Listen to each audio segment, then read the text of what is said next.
បាទសូមជម្រាបសួរខ្ញុំឈ្មោះ Make សំភ័សមកពី Studio New Sound ជួបគ្នាសាជាថ្មីនៅការរៀនមេរៀនហ្គីតារបស់យើងថ្ងៃនេះខ្ញុំចង់រំលឹកអំពីអាគ័រសូលដែលយើងធ្លាប់បានរៀនកាលពីមេរៀនពីមុនមកសង្ឃឹមថាបងប្អូនមានពេលវេលារៀនហើយដាក់ដៃហើយវឹកហាត់ណាពីព្រោះដើម្បីចេះគឺយើងហាត់អញ្ចឹងថ្ងៃនេះខ្ញុំនឹងបង្ហាញពីមួយចំណុចទៀតគឺអំពីការបន្ទាប់ពីយើងដាក់ដៃហើយគឺយើងត្រូវកេះខ្សែវាត្រូវកេះខ្សែអញ្ចឹងមានន័យថាគឺយើងរៀនកេះអញ្ចឹងសម្រាប់យើងដែលរៀនហើយឬក៏យ៉ាងម៉េចកុំបាក់ទឹកចិត្តណាបន្តអនុវត្តបន្តវឹកហាត់សមនោះយើងនឹងបានសម្រេចណាអញ្ចឹងថ្ងៃនេះខ្ញុំបង្រៀនអំពីការដេញចង្វាក់ដូចថាយើងរៀនដំបូងគឺធម្មតាគឺមានការមិនរលូនទេអញ្ចឹងអ្វីដែលខ្ញុំលើកទឹកចិត្តយើងថ្ងៃនេះគឺថាគឺយើងរៀនបន្ទាប់ពីយើងដាក់ដៃលើអាគ័ររបស់យើងហើយគឺយើងដេញខ្សែណាពីលើចុះក្រោមណាអញ្ចឹងនេះជាអ្វីដែលខ្ញុំចង់បង្ហាញយើងថ្ងៃនេះនៅតាមអាគ័រដែលយើងរៀនហើយអញ្ចឹងសូលនេះពណ៌សយ៉ាងនេះ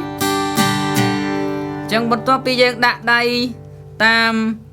កន្លែងរបស់វាហើយគឺយើងចាប់ដើមកេះគឺយើងកេះពីលើចុះក្រោមអញ្ចឹងគឺយើងកេះហើយយើងនឹងរៀនដូរដៃផងដែរអញ្ចឹងគឺធ្វើដូច្នេះយើងកេះពីលើចុះក្រោមឲ្យបាន4ដងអញ្ចឹង1 2 3 4យើងដូរដៃបើសិនយើងអាចដូរតាន់តែបើសិនយើងអត់តាន់ដូរតាន់ទេគឺយើងនៅដដែលសិនទៅអញ្ចឹងធ្វើរបៀបនេះគឺ1 2 3 4រាប់សារថ្មីម្ដងទៀត1 2 3 4គឺយើងធ្វើអញ្ចឹងឬមួយយើងអាចញាក់ជើងរបស់យើងនេះដើម្បីយកជាគេហៅថាចង្វាក់ឬក៏យកជាគេហៅថាពេលឲ្យស្មើហើយយើងពេលហ្នឹងយើងតាមចង្វាក់ជើងរបស់យើងញាក់ចឹងទៅធ្វើម៉េចឲ្យស្មើណាឲ្យស្មើអញ្ចឹងនេះយើងធ្វើតាមចឹងទៅ1 2 3 4 1 2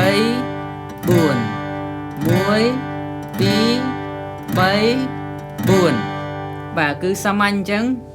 4ហើយដល់ពេលយើងធ្វើអញ្ចឹងហើយយើងអាចរៀនឆ្លាស់ដៃទៅអាគ័រផ្សេងយើងអាចលោតពីអាគ័រសូលទៅអាគ័ររេនេះក៏បានយើងអាចលោតពីអាគ័រសូលនេះមកអាគ័រមី minor នេះក៏បានឬក៏យើងលោតពីអាគ័រសូលនេះមកអាគ័រដូក៏បានឬក៏យើងលោតពីអាគ័រសូលនេះមកអាគ័រ la minor នេះក៏បានអាគ័រមួយណាក៏បានដែរនៅក្នុងគ្រួសារសូលដែលយើងធ្លាប់បានយល់ដឹងពីមុនមកអញ្ចឹងយើងអាចធ្វើដោយសាមញ្ញណាអញ្ចឹងគឺធ្វើឲ្យស្មើហើយឲ្យលឺខ្សែផងដែរណាអញ្ចឹងយើងអាចធ្វើលក្ខណៈសាមញ្ញគឺអញ្ចឹង1 2 3 4តែបើសិនជាយើងមិនចង់រាប់តាមលក្ខពាក្យមាត់របស់យើងអាចរាប់នៅក្នុងគំនិតរបស់យើងណាយើងរាប់ក្នុងគំនិតរបស់យើងឬក៏យើងដេញតាមជើងរបស់យើងដែលយើងញាក់ឲ្យស្មើហ្នឹងអញ្ចឹងយើងធ្វើអញ្ចឹងទៅ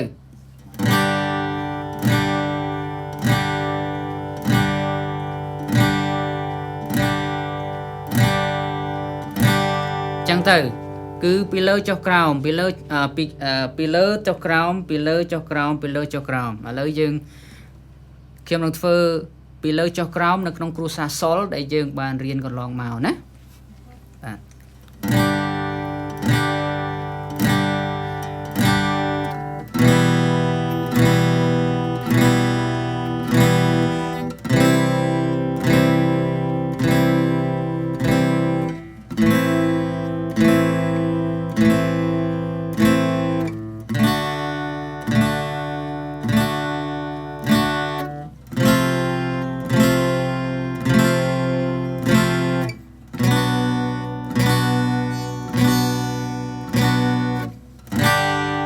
បាទគឺដូចហ្នឹងដូចអញ្ចឹងគឺយើងធ្វើឲ្យបាន4 4ដូរដៃ 44ដូតដៃតែបើសិនយើងដូតដៃអត់ទាន់យើងអាចទៅរហូតដល់8អញ្ចឹងទៅ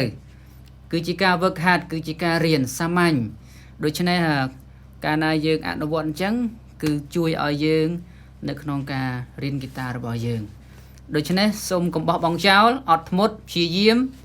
នោះយើងនឹងដល់គោលដៅរបស់យើងណាអញ្ចឹងគឺសាមញ្ញហើយទម្លាប់របស់ខ្ញុំមួយនៅពេលដែលខ្ញុំចាប់ហ្គីតាឡើងគឺខ្ញុំតែងតែសេរីខ្សែមុនជានិច្ចសេរីខ្សែឲ្យត្រូវស្តង់ដាឲ្យត្រូវសំឡេងរបស់ហ្គីតារបស់យើងដូចខ្ញុំប្រាប់កាលពីមេរៀនមុនគឺថាមុនដំបូងបំផុតនៅក្នុងការលេងហ្គីតាគឺយើងត្រូវតែចេះសេរីខ្សែនេះឲ្យត្រូវតាមស្តង់ដារបស់វាដើម្បីវាកុំឲ្យវាភ្លាវវាព្រោះនឹងមួយបន្តមកទៀតយើងលេងទៅហើយនឹងបន្ទាប់ពីយើងលេងហើយយើងវឹកហាត់ចឹងទៅកុំបោះបង់ចោលពីព្រោះដើម្បីឲ្យយើងបានរលូនណាអញ្ចឹងដោយសាមញ្ញថ្ងៃនេះគឺគ្រាន់តែកេះពីលើចុះក្រោមឲ្យបាន44ហើយដូរដៃ44ដូរដៃ44ដូរដៃហើយទម្លាប់របស់ខ្ញុំតែខ្ញុំធ្លាប់ទៅធ្វើគឺខ្ញុំពេលដែលខ្ញុំទាញហ្គីតាមកគឺខ្ញុំធ្វើអញ្ចេះពីព្រោះខ្ញុំចង់វឹកហាត់ដៃរបស់ខ្ញុំខាងស្ដាំនេះណាគឺធ្វើអញ្ចឹងចឹងបងប្អូនអាចធ្វើផងដែរយើងមានរបៀបរៀនផ្សេងពីគ្នា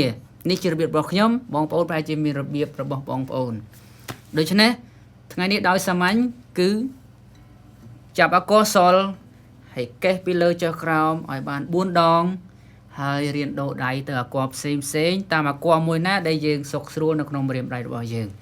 បាទដូច្នេះមេរៀនថ្ងៃនេះគឺមានតែខ្លីប៉ុណ្ណឹងបាទសូមអរគុណ